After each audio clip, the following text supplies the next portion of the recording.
हज़रात, ये गौसे पाक की करामतों में से करामतें हैं, लेकिन सीरत मुस्तफ़ा इसका नाम रखा हुआ है। हमारे जलसे का नाम क्या है? सीरत मुस्तफ़ा कॉन्फ्रेंस।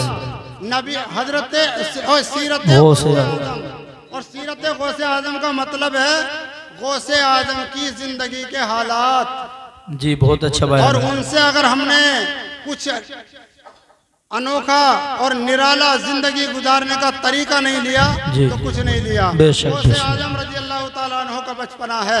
और जैसे ही आप जो है बचपन के दिन गुजार रहे थे और अपनी जगह पर ही जहाँ के रहने वाले थे, यानी कि आप जीलान के रहने वाले थे, वहाँ पर आप मकतब में पढ़ते थे। और जब मकतब में पढ़ाई जिस लेवल की थी हो चुकी, फिर आपने सोचा कि मैं और भी इल्म हासिल करना चाहता हूँ। अपनी माँ के पास आते हैं और कहते हैं अम्मा जान, मेरा दिल चाहता है कि मैं कहीं बाहर जाकर यानी कि बगदाद जाकर इल्म हासिल करूं।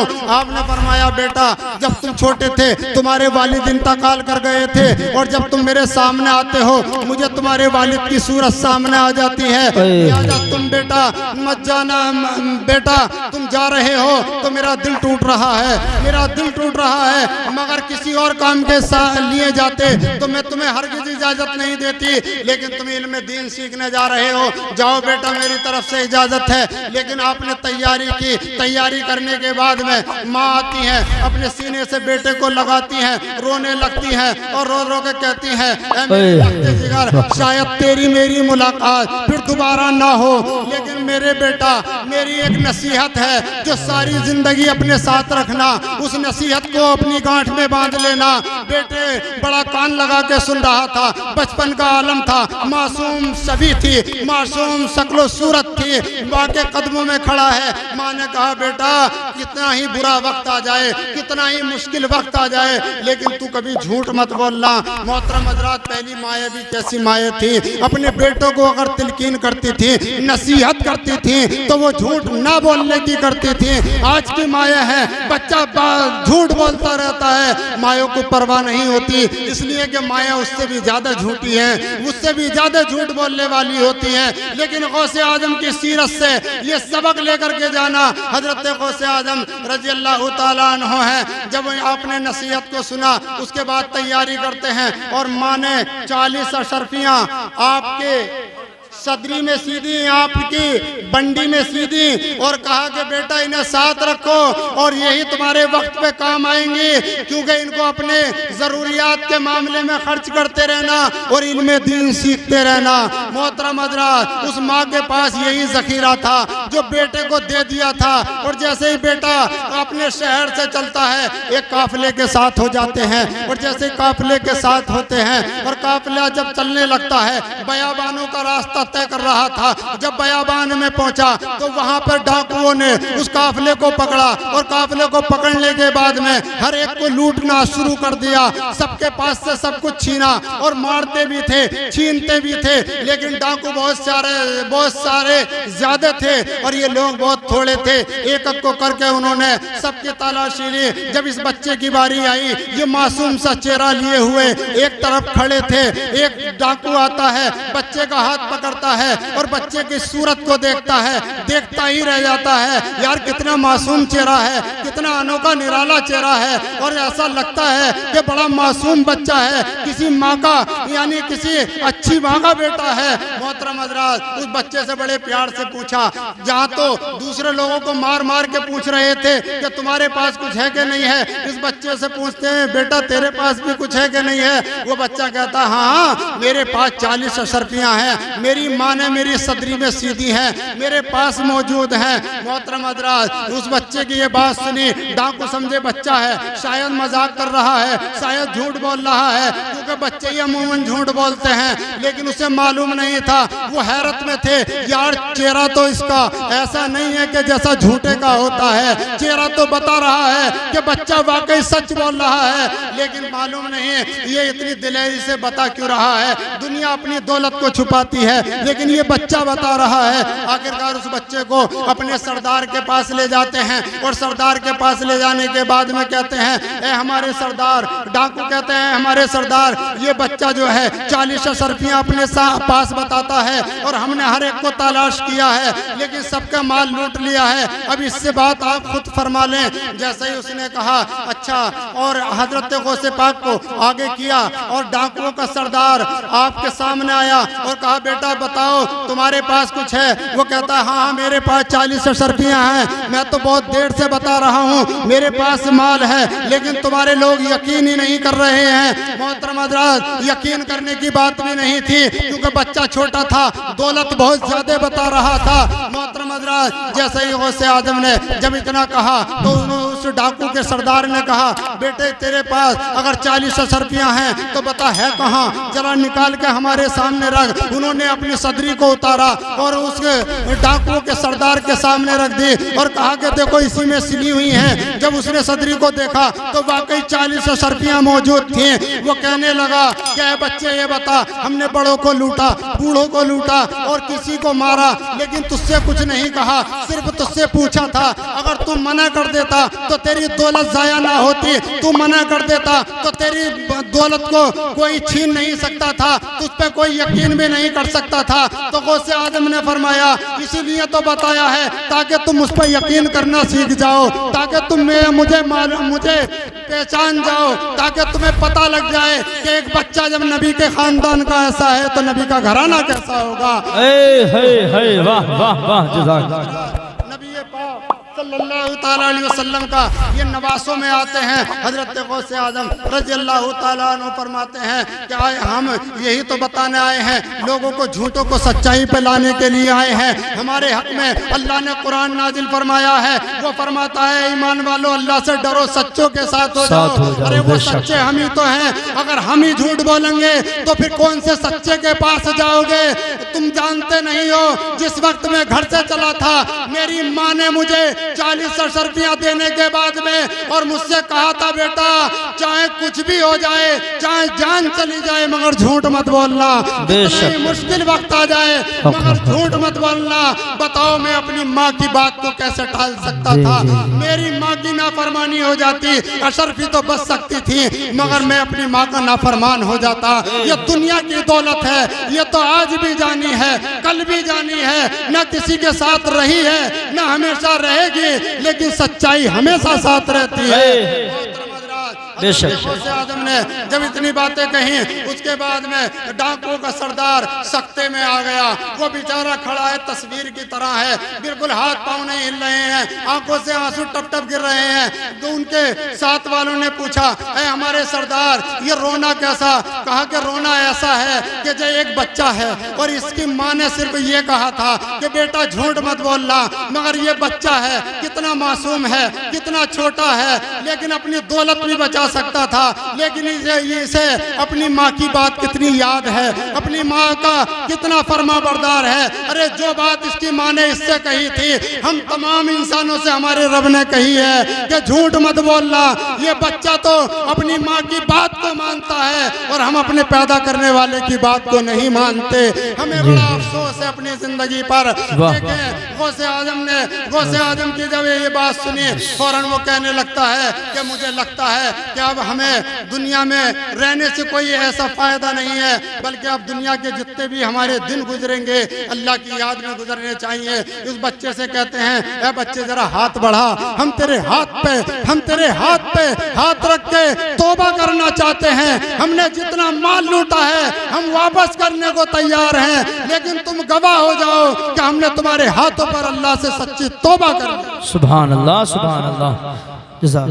उन बच्चों से बच्चा है मगर बच्चे की सच्चाई पे बूढ़े बड़े बदमाश तौबा कर रहे हैं। और तौबा करने के बाद में वो सरदार कहता है क्या है मेरे साथ वालों तुम जाओ जहाँ जाओ लूट मार करो मगर मैं नहीं जाऊंगा। तो वो साथ वाले कहते हैं ऐ हमारे सरदार हमने तुम्हें सरदार ऐसे नहीं बनाया चलता फिरता, बल्कि तुम चोरी करना यानी डकैती डालना अच्छे से जानते थे, लूट मार करना अच्छे से जानते थे। हमने तुम्हें सरदार जब मान लिया था तो हम तुम्हें छोड़ेंगे नहीं। अगर तुमने तौबा कर ली है तो हम भी तुम्हारे साथ तौबा कर लेते हैं, हम भी अल्लाह पर यकीन लाते हैं, अब उसकी नाफरमानी कभी जिंदगी में नहीं करेंगे।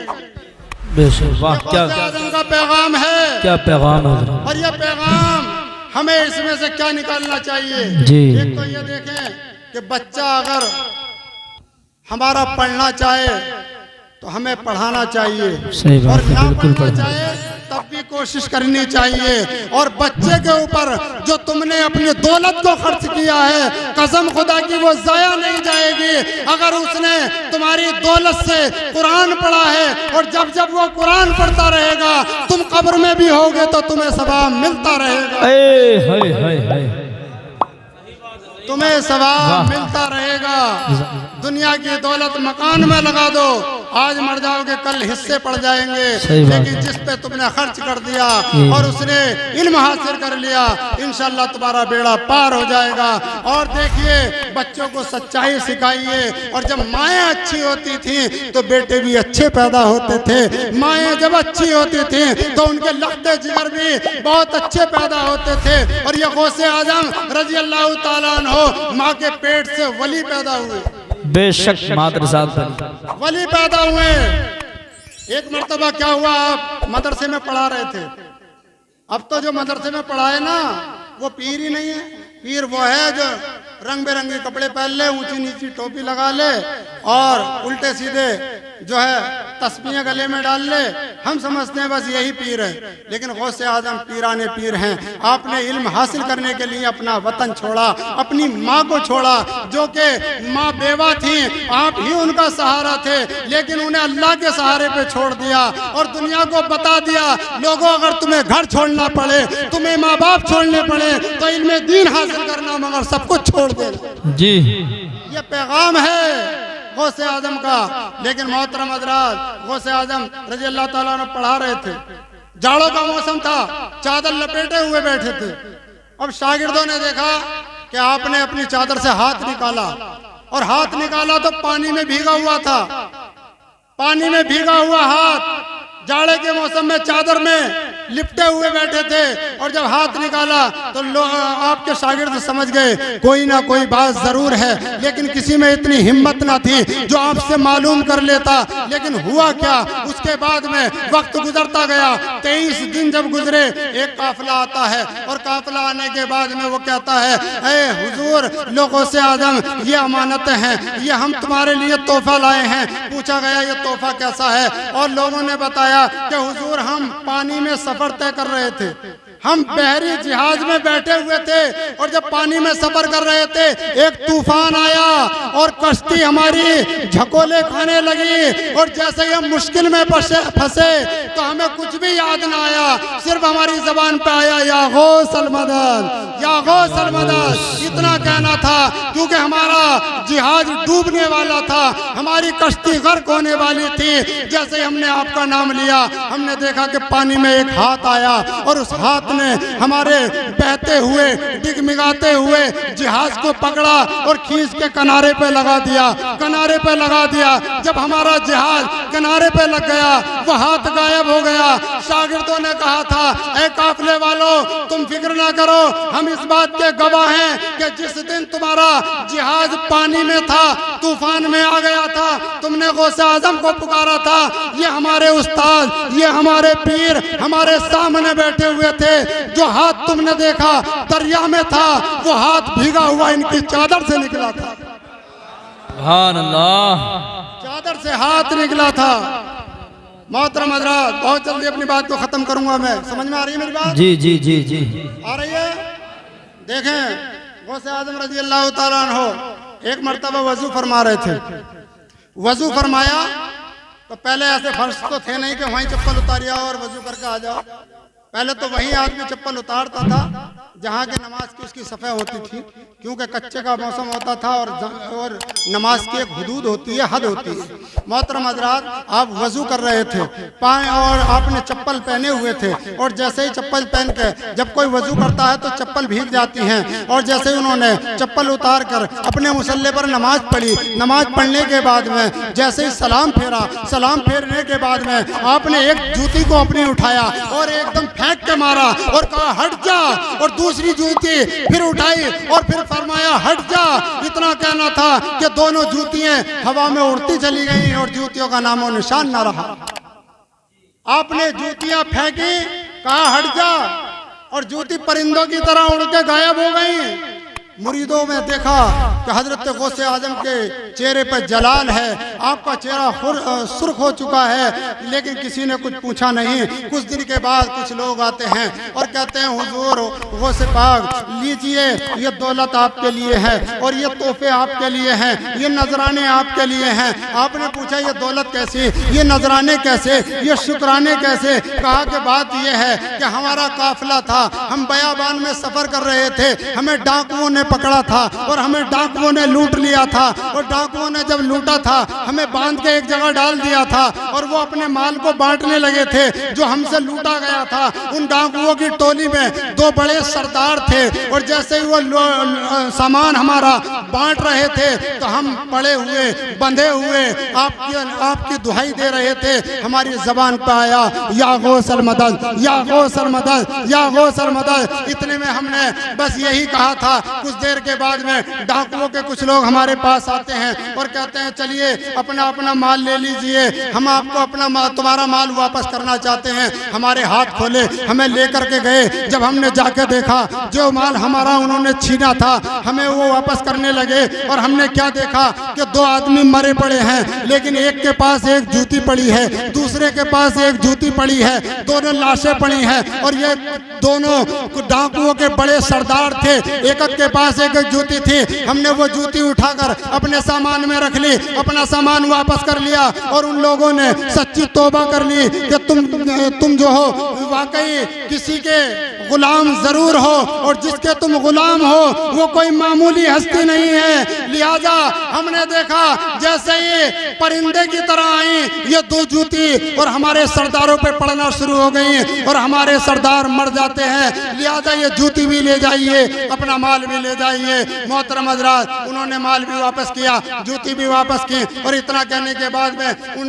काफिले वालों ने हजरत की जूती आपके सामने रखी और फरमाया एक बात मजे की ये है कि जिस वक्त ये जूती उनके सर पे पड़ रही थी तो इनसे पानी टपक रहा था, इनसे पानी टपक रहा था।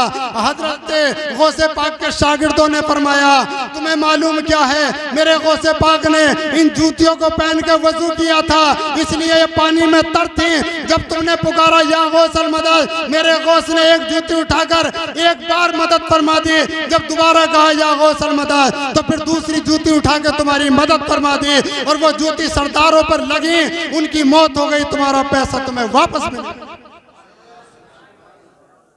ये गौसे आजम की सीरत है, आप देखें, इनसे सबक भी हासिल करना चाहिए। बड़े आराम से कह देते हैं अल्लाह के वलियों को नहीं मानना चाहिए। अगर उनसे कहो कि अल्लाह के वलियों को ना मानना चाहिए तो तुम्हें नमाज भी नहीं पढ़नी चाहिए। क्यों? इतने बड़े दावे की बात कह रहा हूं मैं। आपने देखा होगा एक हमारी जमात ऐसी है, हमारे कौम के अंदर सुन्नी नहीं है, वो बेचारे खाली ना रहते, लाफ टाइम काम करते रहते, ओवर टाइम काम करते रहते। अगर बात आगे से करते तो तस्वीर पीछे चलती रहती है ना।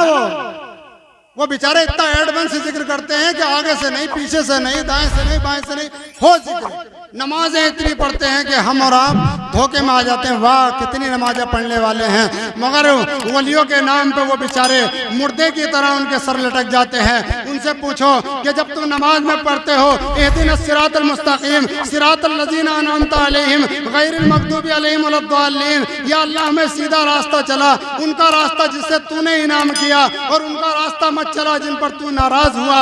उनसे पूछो कि जी इनाम किस पे किया गया है, तो वो कोई इनाम तालीम याफ्ता कौन लोग हैं तो बता सकते हैं। अगर बताएंगे तो फिर इसी जमात को बताएंगे। वो गौसे आजम का नाम लेते हुए नजर आएंगे, हजरत शेख अब्दुल कादिर जिलानी के गुलामों का नाम लेते हुए आएंगे। मोहतरम हजरात, नमाज में तो कहते हैं अल्लाह ताला इनका रास्ता चला, इनका रास्ता चला जिन्हें तूने इनाम किया है, लेकिन नमाज के बाहर उनकी अजमतों का इनकार करते हैं। याद रखिए, गौसे पाक रजी अल्लाह ताला अन्हो चाहते ही नहीं कि वो मेरा नाम अपनी जबान से ले। उनकी कमी नहीं है, उनका मुकद्दर ही ऐसा हो चुका है। गौसे आजम चाहते ही नहीं क्या उनका नाम लिया जाए। मोहतरम हजरात, ये गौसे पाक रज़ी अल्लाह तआला अन्हु है। एक औरत आती है और कहती है मेरा छोटा सा बच्चा है, मैं गरीब औरत हूँ, इसका पेट मेरे पास नहीं भरता, मेरे घर में कई दिन फाके हो जाते हैं, लेकिन मैं करूँ क्या। मैं ऐसी हूँ कि मैं खुद तो फाके में बर्दाश्त कर लेती हूँ, जब इसके चेहरे पर नजर डालती हूँ बच्चा मासूम सा कुमलाया हुआ नजर आता है, इसका चेहरा देखती हूँ मेरा दिल भर आता है। गौसे पाक तुम्हारे लंगर से दुनिया खाती है, बहुत बड़ा तवील एक जमात खाती है, लिहाजा मेरा बेटा भी तुमसे मोहब्बत करता है, लिहाजा इसे मैं अपने पास रख लें और इसे अल्लाह तबारक व तआला की मार्फत का दर्स देना और इसकी परवरिश करना। हजरत गौसे आजम ने छोड़ दिया। छोड़ने के बाद में अपने पास रखा और रखने के बाद में क्या कहा कि बेटा तुम इल्म भी हासिल करना और हमारे बताए हुई बातों पर भी अमल करना। आपने इल्म बातिनी इल्म ज़ाहिरी दोनों सिखाना शुरू कर दिए। माँ ने सोचा कुछ दिन के बाद देखूं बच्चा अब तो भर के पेट खाता होगा, अब तो कुछ तकड़ा हो गया होगा, अब तो कुछ मोटा हो गया होगा। लेकिन माँ जब आती है तो क्या देखती है कि बेटा है सूखी रोटी के टुकड़े हैं, पानी में भिगो भिगो कर खा रहा है। और जैसे ही इसने इतना देखा तो फौरन इसका दिल भर आया, आंखों में आंसू आ गए, अर्ज करने लगे और रोने लगी और कहा बेटा तेरी हालत ये कैसी है, क्या तुझे इसी तरीके का खाना मिलता है। उसने कहा अम्मा जान मुझे ऐसा ही खाना मिलता है और मेरे गौसे पाक मुझ पे बहुत करम फरमाते हैं, वो मेरी दोनों तरह की पढ़ाइयाँ करवा रहे हैं, मुझे इल्म बातिनी भी सिखा रहे हैं, इल्म ज़ाहिरी की भी दर्स दे रहे हैं। मोहतरम हज़रात, जब माँ ने इतना सुना फौरन गौसे पाक की बारगाह में आती है। गौसे आजम उस वक्त में मुर्गे का गोश्त खा रहे थे। मोहतरम हज़रात, मुर्गे की बहुत सारी हड्डियाँ आपने जमा कर रखी थी, गोश्त खाते थे, हड्डी पास ही रख लेते थे, हड्डियों का एक ढेर लगा रखा था। उसने सोचा कि देखो मेरा बच्चा जबकि वो कमजोर है, वो यतीम है और वो से जरूरत खाने की है, लेकिन वो सूखी रोटी खा रहा है और ये गौसे पाक हैं जिनके पास में लेकर आई थी, ये मुर्गे से रोटी खा रहे हैं, मुर्गे का सालन खा रहे हैं। और वो कहने लगती है हुजूर क्या भला होता मेरे बेटे को एक आध बोटी और शोरबा दे देते, मेरे बेटे को तुम शोरबे से ही खिलवा देते, कम से कम उस गरीब का पेट तो भर जाता। आपने फरमाया अच्छा, आपने वो जमा की हुई हड्डी जो थी जिसका गोश्त छुटा के आपने खाया था, आपने उस पर अपना हाथ रखा और कहा कुम बिइज़्निल्लाह, अल्लाह के हुक्म से उठ जा। देखते क्या है वो उस बच्चे की माँ का बयान है, वो कहती है कि मैंने क्या देखा, गौसे आजम ने हड्डियों पे हाथ रखा था और जैसे कहा कुम बिइज़्निल्लाह, उनके हाथ से निकल के मुर्गा भागता चला गया, बोलता चला गया। मोहतरम हज़रात, आपने मुर्गे को जिंदा कर दिया और फरमाया जब तेरा बेटा इस मंजिल पे पहुंचेगा तो उसे इजाजत होगी खाने। हाँ, ये अल्लाह के वली हैं, हमसे जायज चीज भी छुड़वा देते हैं। हमने गोश्त छोड़ दिया, अरे गोश्त नहीं खा रहे, हाँ? गोश्त क्यों नहीं खा रहे?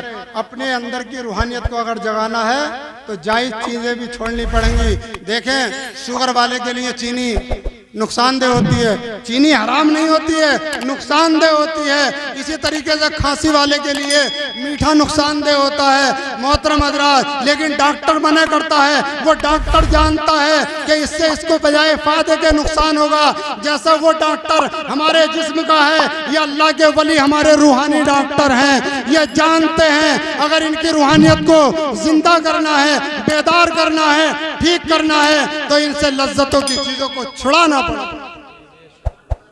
मोहतरम हज़रात, हमारे कारी अरशद साहब माशाअल्लाह बड़ी मेहनत करते हैं और तशरीफ फरमाए, और मैं चाहता ये हूँ कि आपकी ज़बानी कुछ तारुफ आपके मदरसे का, जलसे का और जो भी प्रोग्राम का आप करना चाहेंगे आपको इख्तियार होगा। अब मैं आप ही की तरफ माइक बढ़ा रहा हूँ। मैं तो यही कहता हूँ कि निगाह वली में वो तासीर देखी, बदलती हजारों की तकदीर देखी। निगाह मर्द मोमिन से बदल जाती हैं तकदीरें, अगर हो ज़ोक़े यकीन पैदा तो कट जाती हैं जंजीरें। अस्तगफिरुल्लाह रब्बी मिन कुल्ली व अतूबु इलैह। एक बार कलमा शरीफ पढ़े, ला इलाहा इल्लल्लाह मुहम्मदुर रसूलुल्लाह। अस्तगफिरुल्लाह।